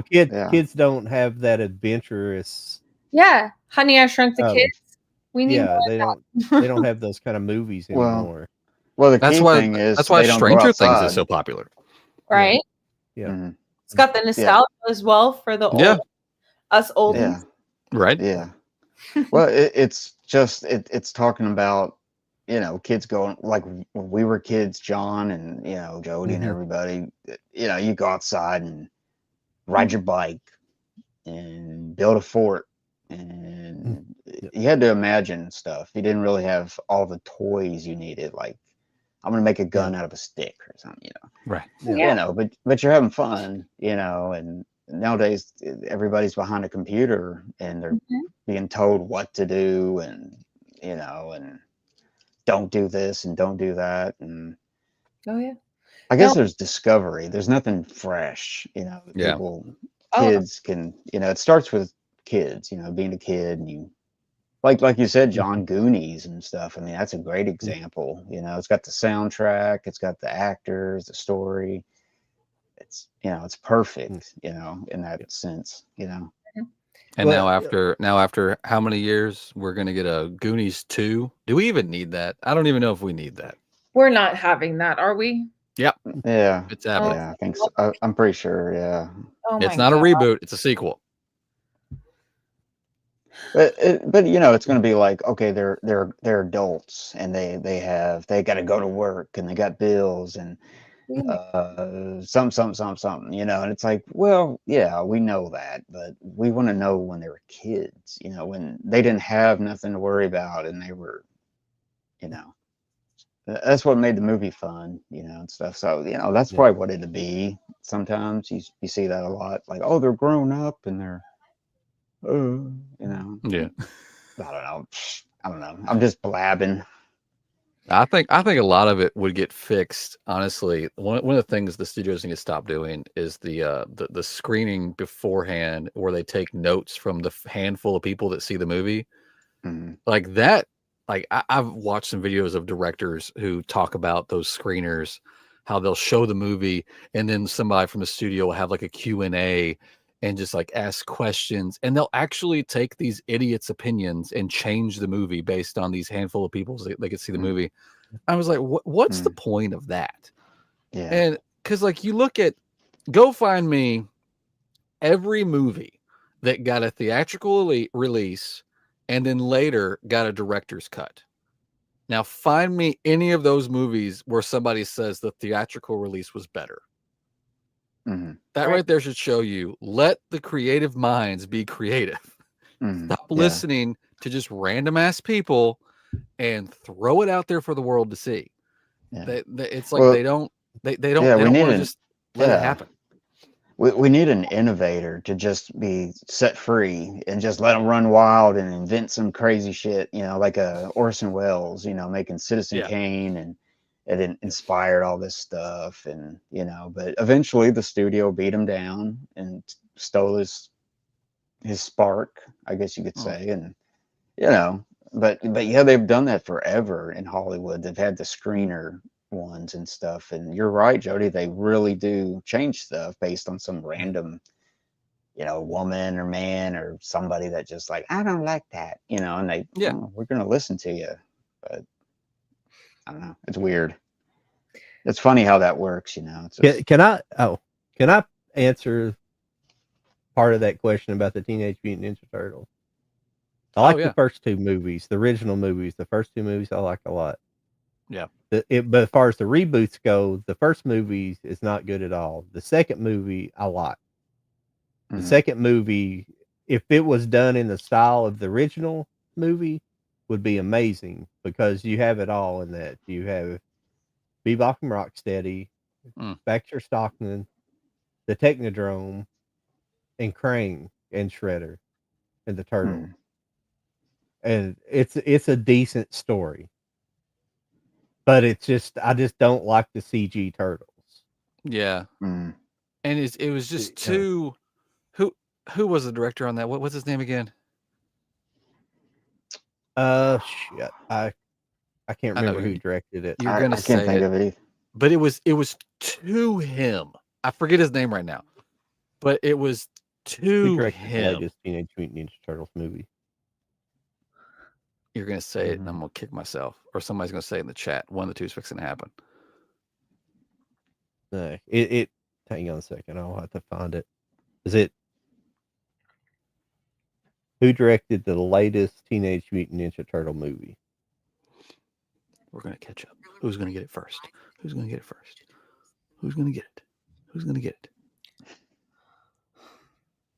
Let's see here. It's a fun game. Oh, here. I like watching you guys. Oh, is it Out of the Shadows? Is that the first movie? Dave Green, but was Out of the Shadows the newest one? I'm sorry, it is brought up some other stuff. The 1990 was Steve Barron. Yeah, who did the CG ones? Well, I think the Out of the Shadows was the first one, and that's David Green. Let me look it up. Who produced it then? No, shush. It looks like Michael Bay. Michael Bay. There it is. Okay. Yeah.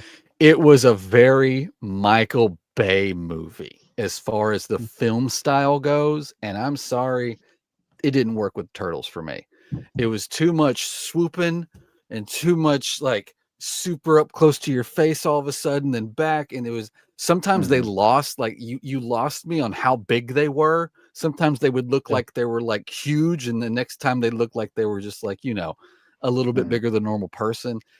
His film style for me just didn't work with those movies at all. I thought it was just way too much shit going on. He's a good action dude, but for Turtles, when they start fighting and shit's spinning, I got dizzy. I'm sorry. Just give me my people in a costume. I'm cool with that. The whole like practical. It was too CG. It was too CG and way too Michael Bay. I don't know how else to put that. Yeah, he started in music videos back in the 80s. So he's got that fast cut style. It's just making a video. Music. It works good for action movies, which I guess this kind of was, but Top Gun, not with CG Turtles. I'm sorry. Yeah, that's it's. I don't know. Practical effects still needed. A lot. I did enjoy the animated movie that came before those, just TMNT. That was a good movie, and it was loosely like kind of like a fourth Turtles movie, because there was a scene where it showed like a trophy shelf, and it showed shit from Turtles 1, 2, and 3 on the trophy shelf, and it was all all animated. It was a really good movie. There's a fight scene in the rain on a rooftop between Leonardo and Raphael.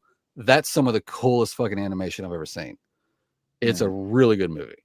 I enjoyed that one. I recommend it highly if you haven't seen it. Yeah. The Batman versus the Turtles is a good animated movie. Have you watched that? That one was wild. Yeah. That would make a cool didn't movie. see that one coming, but it was pretty good. That would make a cool movie. Oh shit, they'll never do it. Jesus Christ. DC can't figure out what the fuck they want to do. Yeah, that's one thing with DC. It's like they keep trying, and like Universal trying to relaunch the monsters, like the classic monsters and stuff, and it's like why is that failing? Why? I mean, you already know the storyline. All you can do is improve on it a little bit and put the right people there. It's already laid out for you, and they just keep messing it up. The Wolfman. Well, the Invisible Man was pretty good, but I don't know if that was officially like a monster. I think they count it, but yeah, I agree. Yeah, that was like the best one or something. But Yeah. The last good classical monsters was the Monster Squad. It really was. I was fixing to say that, John. You took the words right Oh out of my yeah, mouth. yeah, If you want perfection with classic monsters, the Monster Squad. yeah. Granted, Yeah. they did kill the mummy way Sorry, guys. too My early. dog's barking. I gotta go tell him to shush. Shut the hell up, dog. But yeah, Monster Squad took all the classic monsters, and movie was hunters, awesome. the studios tend to interfere with the script, etc. It's Mm-hmm. or repaint over artist painting to make it look like all other paintings. Yeah, Yeah, I pretty agree. Pretty much. But there's been times when people have came in and improved scripts too. Oh yeah, I'm sure. Yeah, for sure. Yeah. I think it's funny sometimes when you see like the movie wasn't that good and it had like 6 or 7 writers attached to it. And it's like the problem what's is that these all days we just don't have enough of your modern days, your Tarantinos, your past days, your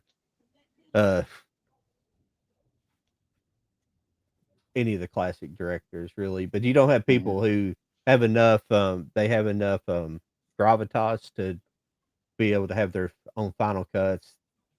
The movie's cut the way they want it to, the movie they wrote it, or it's written the way they want it. They just don't have it. I was thinking John Ford. My mind went blank. John Ford. Well, like when they let Quentin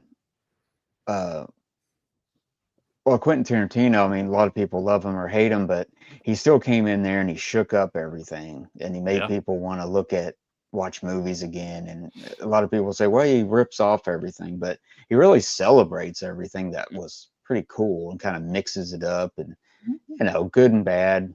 But we need people like that to just kind of come in and be allowed to do things, like you said, John, to just have final cut and, within reason. Like I was saying earlier, just let somebody loose in there. Cause like when George Lucas came in and he was this new guy and I mean, look what he did, and everybody's like, oh, now, I mean, he didn't go on to make like 20 films that were all classics, but he did enough with that one to shake up the whole industry, Steven Spielberg and stuff like that, Yeah, he was Dustin. Let's see, I can't read. Dustin Neely said that James Mangold is supposed to be in pre-production with a Swamp Thing movie.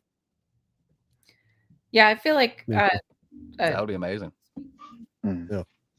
It'd be a DC, I guess.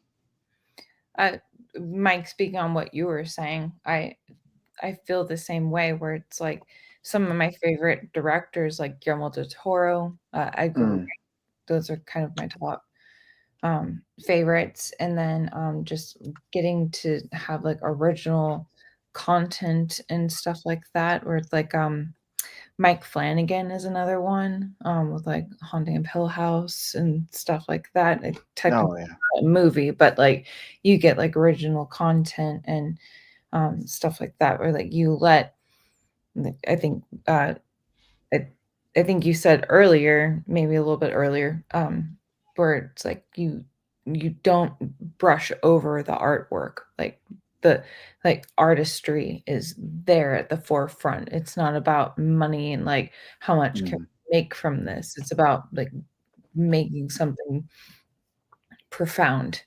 And I think that is something that unfortunately in a large portion has been lost in today's Hollywood. But when you do find it, which is again why I was trying to say, like when there's an original movie or something like that is important, and that's when, like, more than anything, you need to support it either in theaters or like rent it or physically buy it, or like whatever makes the most sense to you. I think that is very important. So I and also what your sense is all I'm trying to say. Yeah. I was gonna say Hollywood's always, now if they let that person come in and do something, they will exploit that person, for a while and make something of it, and then they'll forget about them after like 10 years or something. Somewhat, if you look back at some of the big directors and stuff, and they were trying to do that, and Yeah. they made the studio a bunch of money, and then it's like, well, we forgot this guy, blah blah blah, Yeah. But it just goes down to talent, and just people letting them do that, Yeah. let them make something, because it could make you a lot of money if you take a chance and let this crazy person do this thing that he wrote and directed and took him his whole life to write it, and it's his masterpiece, and Yeah. and he makes it and then he's gone. You never hear. Yeah. They made the studio a bunch of money now, and we love him, but we Right. he's too much trouble. No, I totally get that. I was also gonna share just my thoughts on like Barbarian, if you're familiar with that. That director came up with that. Like I'm sure he borrowed from others, but original concept, right? And then there's Weapons that came out earlier this year, and the Talk to Me, like the hand possession storyline, which were YouTubers that ended up being like directors and stuff, and like taking a chance on that kind of stuff. I think it's still there. It's just it's harder to come by. Yeah, horror movies are actually doing it. They're the ones that are actually coming up with the new stuff, and they become big hits, like Weapons. That was a huge hit, and people talked about it, and they were just like, but it's been horror movies to kind of reinvent it and stuff. But it's like we need to do that with other things, and just, I don't know, have because some people might be like, well, it's a new fresh idea, but I don't like horror movies or something, and but like you said, like I can mention like 5 or 6 off the top of my head that were all new, fresh stuff. Thanksgiving. It was an older director and stuff, but he came out and did something different. Different character, and I don't know. It's a dilemma, I guess. Yeah, is that Kreger? Let's see, who made Barbarian and Weapons. He directed both of them. Yep. Has anybody seen? I just noticed I haven't seen the. Has anybody seen Sasquatch? I think it was a Hulu movie. He also directed that. No. Let's check that out. Did any of you watch the Frankenstein, the Guillermo del Toro on Netflix? Oh, not yet. I want to so bad. Yet. No. It's very good. It's it's like a 2.5 hour long movie. Yeah. So you got to try it, but it's good. I recommend it. But well, Del Toro, he's like one of our best directors, and I do think they let him create. For the most part, I think they let him have to do what he wants to do. They let him. He's making big movies and stuff, and big he's one of my budget favorite directors of all time. Oh yeah. He's constantly kind of fresh, fresh stuff and interesting stuff, and like Christopher Nolan can make the huge giant movie, and it's always like a real kick-ass movie, and you want to go see it, and some people don't like them, some people pretentious or something, but no, he makes, like, if they say Christopher Nolan, it's like, I'm gonna be interested in it because it's going to be something at least interesting enough to go to the theater, or Tarantino, or but I'd also like to ones. see Chris Nolan do something small again. They don't have to always make these massive epics. I'm sorry I've interrupted you, but no, you're right. It's just you're right. Some of these, all these directors, they need to. I think you could take all that talent and condense it down into something more concentrated instead of making these wide sprawling epics. I'm not saying Del Toro is. I'm just saying that Christopher Nolan seems that he tries to up his ante, and I think that's the wrong way to go. I think it might kill his legacy, because Tarantino's, he's kind of stayed in that same lane. I think Kill Bill was probably his biggest and most ambitious project as far as the size and scope, and all of his other movies have been there's kind of more self-contained, a little bit smaller, not as broad. John, I completely agree with you. And since I have watched it, Frankenstein, the Guillermo del Toro movie, and I actually watched it twice. It's one of those where sometimes like you get more out of it on a second watch, you know what I mean? Yeah. But it definitely whenever like I have a friend or someone be like, "Oh, like, do you recommend it?" I'm like, "I definitely do." However, I need to like preface with the fact that the first half is, for lack of better terms, a bit of a slog, and it just is because it focuses so much on like Victor's backstory, and it while like it's not like a waste of your time, it takes way too much time, whereas like you could put all of what I'm talking about in like 10 to 15 minutes, but a Guillermo wants to like really like shift it all out. And I get it. It's beautiful. Like the Yeah. costume design, the set design, cinematography, like it's all gorgeous. So you're still enthralled by it, but it takes forever for you to get to the point. Like it's called Frankenstein, and we all know it's Frankenstein's monster that we're waiting for. And so it takes forever to get to that. And so that is my biggest criticism of that. Or it's 2.5 hours. It's like doesn't need to be 2.5 hours though. But it still is beautiful. And like I don't know if you guys have seen the movie Crimson Peak by Guillermo as well. Oh yeah, that's pretty good. Yeah, it has that same kind of like ambiance. So it's very beautiful. But I felt like the first half could have been cut down a little bit where it didn't have to be 2.5 hours long, and we could have gotten to like the main focal point of the story a little bit faster. Is really my criticism. I'm trying to think of stuff like that, like past movies that took a while to do that, but it was for a good reason. You know what I mean? Like sometimes you read a book and it takes a while to get going, but once it gets going, it doesn't stop. You know, and I'm trying to think of some movies or something like that. But yeah, it's like, but sometimes it's hard. Like he's probably like, I don't know how to condense this without losing something else. You know, it's like, I don't know. It comes down to the editing and just the story and what, you know, I mean, I don't know. No. He's a good director. I mean, I usually, you know, I'll sit there and go on that journey with him. You know, I'll wait, you know, because I know it's going to pay off, you know, eventually. So same here. Like it wasn't like I was like, oh, come on. It was just more like after I sat there and then wanting to rewatch it a second time, it was just like I feel like I see a spot where like this could have been explained in like 2 sentences instead of like 3 different whole scenes.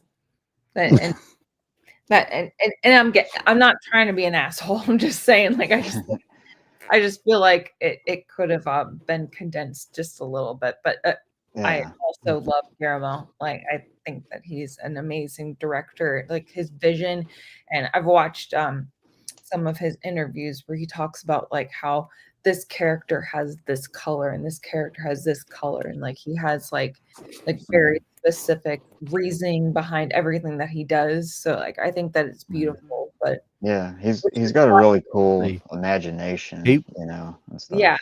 Which is why it hurts my heart to be like, well, I think you could kind of cut that down a little bit, but then it's like I'm like bowing down to the king where I'm like, I don't know. It's like maybe it's like I just don't understand it or something, and I know maybe later I will understand it. You know, he was supposed to have directed the Hobbit movies, and at least the first Hobbit movie, and he backed out like at the last minute. I think they were already kind of in pre-production and everything, or close to. That's a good example. Filming the Lord of the Rings trilogy. I mean, it was a big blockbuster, and it ticked all the boxes, but it was still entertaining and kind of like had that vibe, you know, to it. And like this is like going to a concert or something. Like this is going to be great, you know, and everybody's just rooting for stuff, and even though it's not exactly like the books and stuff, but still it's those characters and the writing and just the music and just I think what made it such a good kind of wide sprawling epic, like in kind of the opposite of what I was saying, it was made by a director who had never done anything like that. So you got to see like almost a indie style of directing with who was given a large budget for the first time, and you get to see that kind of aspect, or at least the vision of somebody who always wanted to make a movie that size and what he could do with it. It's kind of crazy because he had never done anything on anything close to that scale. No, he like you say, he started out with like what, Dead Alive or something, some of the small horror movies, but then he did all those movies, and now it's like where do you go from there? It's like I guess it's his masterpiece, I guess you would say. What was the I always the forget the Hobbit name of it. series wasn't that good, I don't think. Not compare if you got to compare stuff, but it just need to be two movies. Hobbit. Yeah. I love the book. But if you were to look at the book that's like this size, and then they did it into 3 different like movies, I just like that again goes back to the whole money thing, where I don't feel like it was about creativity and like honoring the source material. It was about making as much money as possible off of it. Yeah. Well, like you said, John, 2 movies. I think I've heard that a lot from people, and like it could have been 2 movies maybe, and just it didn't have to be 3. They added so much to it too, and it was different because it wasn't. It was really CGI'd or something. Like there was a difference in the qualities or something like that, or less practical, more CG. Yeah. Well, it was just. I think we would have a overall better impression of the movies if they had just made it 2 movies and ended it when it should have been ended, right at the end of the Desolation of Smog, and not added all that 5 armies crap at the end. It doesn't exist in the book, Yeah. Have you guys read The Hobbit? Yeah. I did once. Ever ago. Well, a long time ago, but my only reason in asking that is because the first movie of this trilogy that they stretched this smaller book into, the first movie is basically the first 3 chapters. And I'm just like, what are we doing? Yeah. Barely on the adventure at this point. Like, and I have to wait. Like, so that bothered me a lot. And then it was like, and then they added stuff to do fillers and all that kinds of stuff. So it just that was frustrating. I mean, I'd like to see adventure movies again. Just it's a lot of fun, rousing music, and get you into the story, and that's why sometimes war movies are entertaining, because it's like people going somewhere and it's a journey and people get blown up and killed, and it gives you a little bit of everything: blood, gut, story, crying, tears, kissing, whatever. It's all rolled up in one. Yeah. Maybe not the war movie, but like an adventure movie or something. Yeah, I'm sorry I stepped over you, but I was gonna say like Pirates of the Caribbean is another great one. Yeah, see that was good. That it has a little bit of everything. a lot, just fun movies. That's Avatar. The first Avatar. But I like the second one too. To be perfectly honest with you. You excited for the new one coming out? I think so. I don't know. I wish he would quit doing that, because I quit making those movies, because he was concentrating too much on that. Then he turned around and didn't make Alita Battle Angel, which was he had intended to make Alita Battle Angel. Yeah, that one definitely needed a sequel. Yeah, that needs a sequel, but Robert Rodriguez was fine directing. I like it. I liked it a lot. It sucks it won't get a sequel, because it's a good story. Yeah. Yeah. Mm-hmm. Movie Hunter asked a great question in the chat, talking about how studios used to own theaters, and then Sony has purchased the Alamo Draft House. And do we think that studios owning theaters would help save theaters? And I'm kind of like, maybe, because I think that might be the only way for studios to say, you know what, let's go back to the good old days, to where it goes to the theater, and then instead of home movie, let's just apply it to streaming. Instead of it coming to streaming in a couple of weeks or days, in some cases, like it is now, you got to wait like 3 months. Like, so, if you really want to see a movie, you got to go to the theater. And that, and it would keep the movie in the theater longer. Right now, a movie's in the theater for, I mean, I guess it's going to depend on how fast it's going to streaming. I mean, sometimes it's a couple of weeks and then it's gone. And it's like, there's no incentive for the studios to do that if they own the streaming. It's like, we want to get, we make all the money in the streaming, but you could also make a lot of money in the theaters if it was the only option for a pretty good period of time.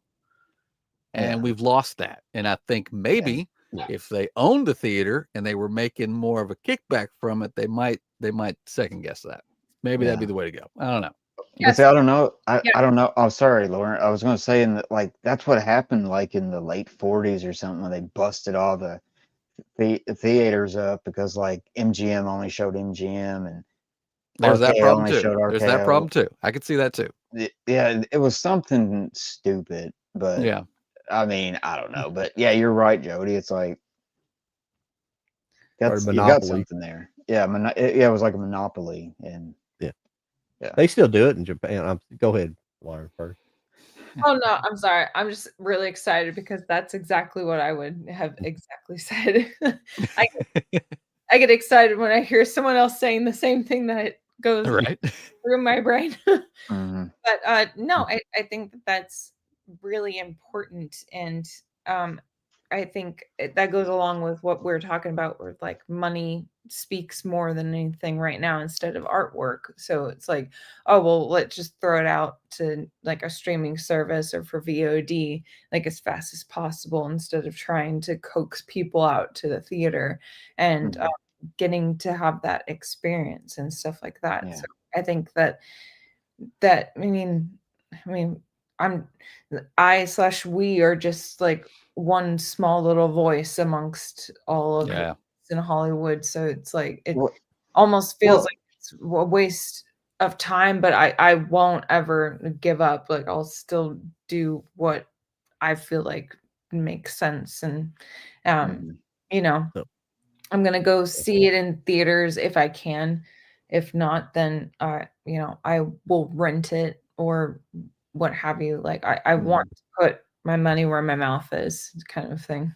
And there's something in there as far as, and I can't remember the exact details. There's something about IMAX. IMAX, I believe, owns IMAX, and that's why we don't see IMAX format on streaming or in physical, if I'm thinking correctly.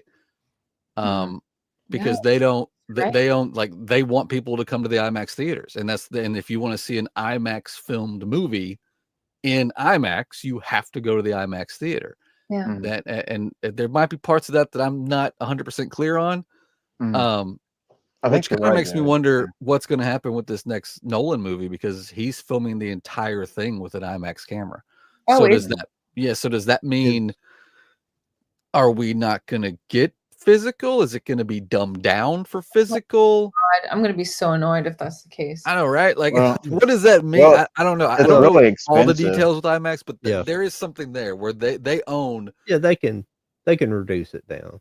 That's but what's IMAX that going to be? I don't know. Is IMAX bigger than 72 millimeter, Mike? I can't remember.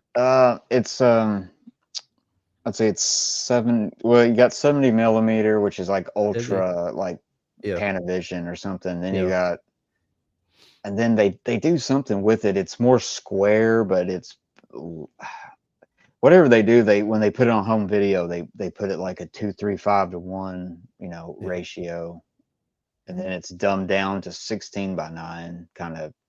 to kind of squeeze it in, but you can't get that effect, you know. It's Mhm. like, and see, that's what I'm talking about. That's special. See, that's a Mhm. special um, Yeah. experience to go to the IMAX, you know, because it's like Jody said, you can't do this everywhere, you know, and it makes it like you look forward to it, and it's like, wow, I saw it in IMAX, and it was crazy, Well, and you know, hell, the damn Odyssey movie doesn't come out for another year, or at least at the time, they already put the tickets on presale for. Mhm. I think there's only so many IMAX theaters that actually can show the big ass IMAX. There's plenty of Mhm. IMAX screens, but and one's here fairly locally here in Nashville, and it's sold out in minutes, and the movie's not even coming for another year. So that right Yeah, there shows you people want to see things. Like Right. if yeah, they know it's the yeah, only way they're going to see it, they want to see it. Mm. yeah. Well, I think there's a good extra on Oppenheimer, or maybe it's on something else, but it shows the whole IMAX process, like how many reels, and they're like giant. There's Yeah. like these Oh yeah. Yeah. I've huge seen that. reels, and it's real expensive, but they only make so many copies of them, you Yeah. know, and it's a process that's expensive and stuff, but there's not a whole lot of movie theaters to show them in, you Yeah. know, so That's it's not a kind of, problem. and it always does well, or IMAX would have gone away a long time ago, you Mm-hmm. know. Mhm. So Yeah. I don't know, but yeah, it's a good little short little feature, and it talks about it, and it's really interesting that. And Oh, like him, he's a true, like we talk about these directors, and it's like he can get his way because his movies make a lot of money, but he's also creative. Mm-hmm. And if he wants to shoot his film and on film, he can do that, you know, as opposed to shooting it on video, you know. Yeah.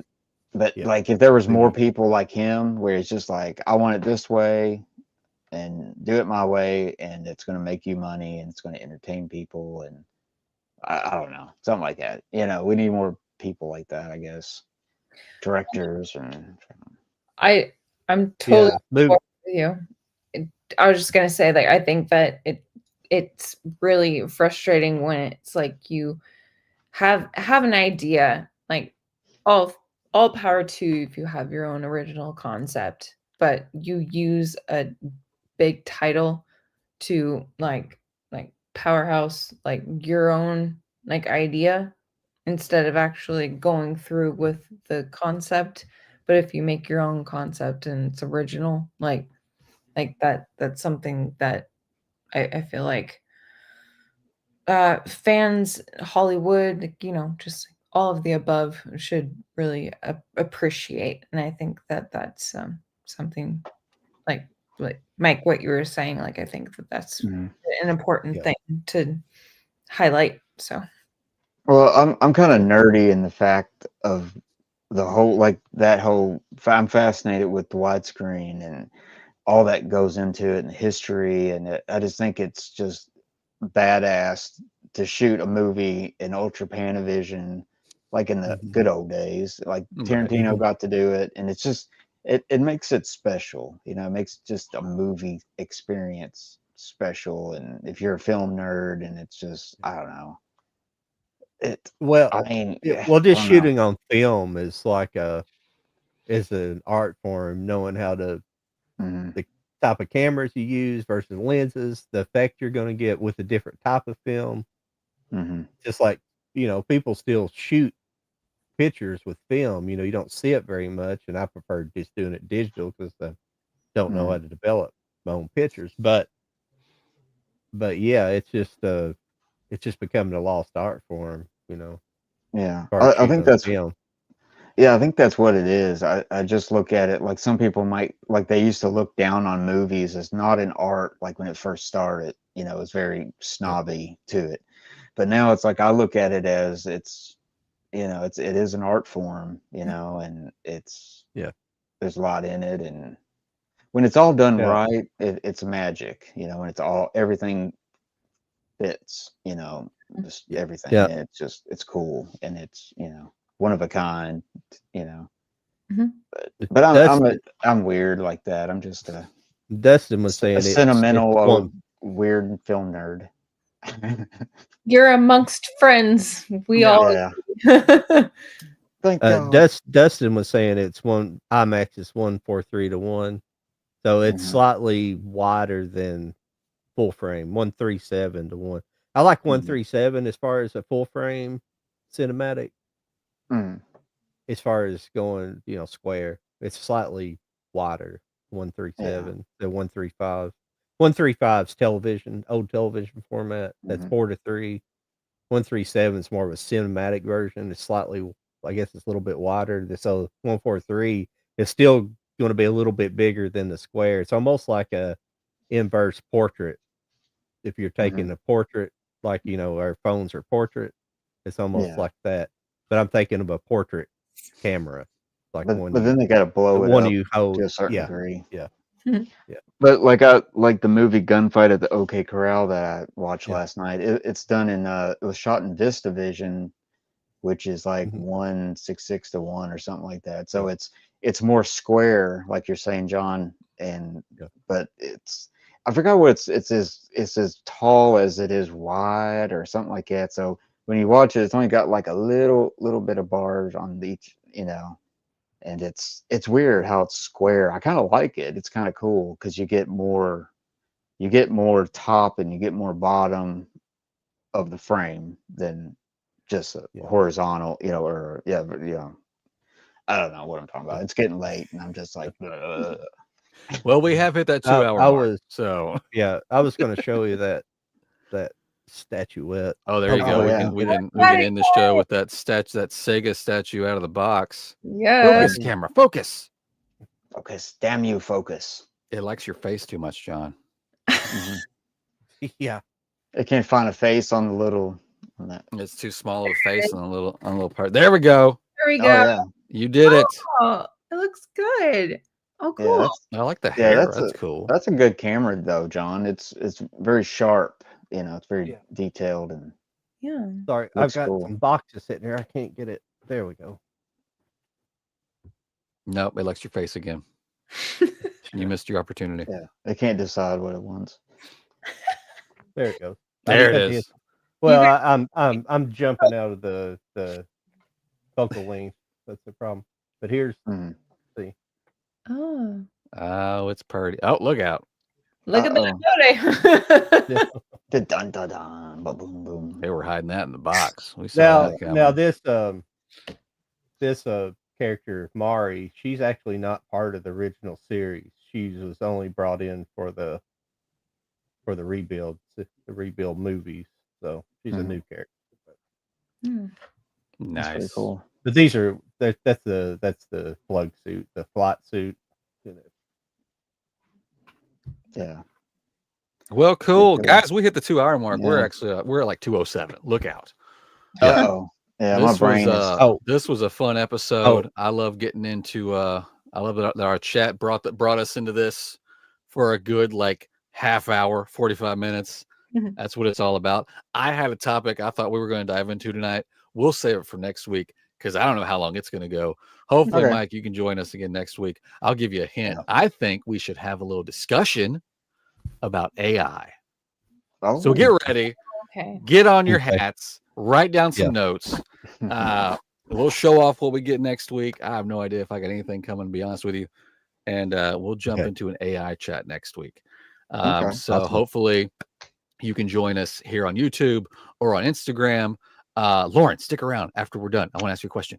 And we'll be back next week. Hopefully Mike will join us. We never know with Mike. We never know when he's going to jump in. It's cool. You're always welcome. Should be able to. I should be. Well, we'll definitely be here. Any of y'all got anything that you want to promote or anything that's going to be coming up before we're back next week? Just my channel. Check out my channel, and that's about it. Yeah, I'm starting to release some videos too. I got a couple up on the movie boy channel. So I got to film a bunch of film noir videos and edit them, so you won't see them for a while. So, but that's what I'm working on right now. He's busy behind the scenes. Lauren, you got anything going on? You taking any trips? No trips as of yet, but yeah, I'm doing Christmas content on I have my Instagram, writing letterbox reviews. I also have a nerdy page called You're a Witch, Lauren. I do Goodreads with my reading stuff, like Twitter, all that kinds of stuff. Basically anywhere that you can think of, I'm on there. So Nice. Oh well, nice. okay. Yeah, Over I wish I on had more time in the day all to right. check through I might everything. I might be playing. I don't know if I'm gonna do it online. I might be playing Metroid Prime 4 comes out. I'm supposed to get it tomorrow. It comes out Ooh, the next couple of days. So that'd be cool. yeah, I might be playing that. So. If anybody Cool. in the chat likes premium editions, I've always got group eyes going on over on Stills Raising 4Ks on Instagram. Tomorrow I'll be dropping the Manta Lab release for the latest Superman movie, so that'll be up tomorrow. Oh, okay. We'll see what's left once all the tier members get their hands on shit here in a few minutes. But so yeah, next week we'll be back. We'll be showing off things, and we might dive into a little AI chat. But this was fun. Gentlemen, ladies, we'll see you See you guys next later. week. Yep. See you guys.